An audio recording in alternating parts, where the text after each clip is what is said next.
Kabisera naman ng Congo nalubog sa baha na ikinasawi ng ilang mga tao.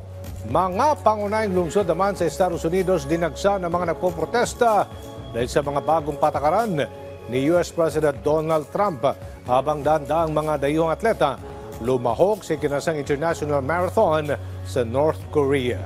Ang detalye sa Sentro na Balita ni Joy Salamatin. Patuloy ang pagtaas ng bilang ng mga nasawi mula sa tumamang 7.7 magnitude na lindol sa Myanmar. Batay sa datos, halos nasa 3,500 na ang kumpirmadong patay, habang higit 4,000 naman ang naitalang sugatan sa pinsala. Ayon sa otoridad, bagamat patuloy ang kanilang ginagawang search and rescue, isa sa kanilang dagok ngayon ang pabago-bagong klima tulad ng pag-ulan nitong mga nakaraang araw sa lugar. Patuloy rin ang panawagan ng United Nations ng donasyon tulad ng pagkain, malinis na tubig, tent at power repairs sa mga lugar na lubos na naapektuhan ng lindol.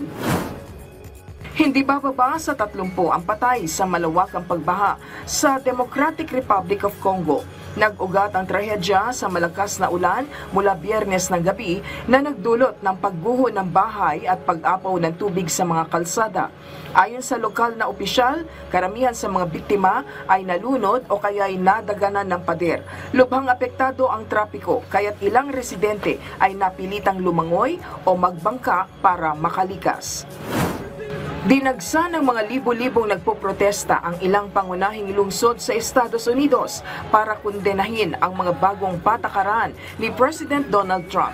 Dala ang kani-kanilang mga placard, ipinoprotesta nila ang tungkol sa bawas pondo sa mga government office and agency, pagpapatalsik ng mga kawani, issue sa trade war at tungkol rin sa civil liberties. Kabilang sa mga lugar ay ang Washington DC, Texas, Los Angeles, New York, Florida at maging sa ilang bansa sa Europa. Isang pambihirang pagkakataon para sa mga dayuhang atleta ang makaikot sa mga kalye ng North Korea. Nakipagkarera ang mga ito mula sa ginanap na Pyongyang Marathon nitong Biyernes. Ito ang kauna-unahang international marathon sa North Korea matapos ang 6 na taon. Daang-daang mga dayuhan at local runners ang lumahok sa event na anilay bahagi ng paggunita sa kapanganakan ni Kim Il-sung, ang founding leader ng bansa. 2019 pa huling nagdaos ng naturang aktibidad bago nagsara ang mga border ng bansa dahil sa pandemya.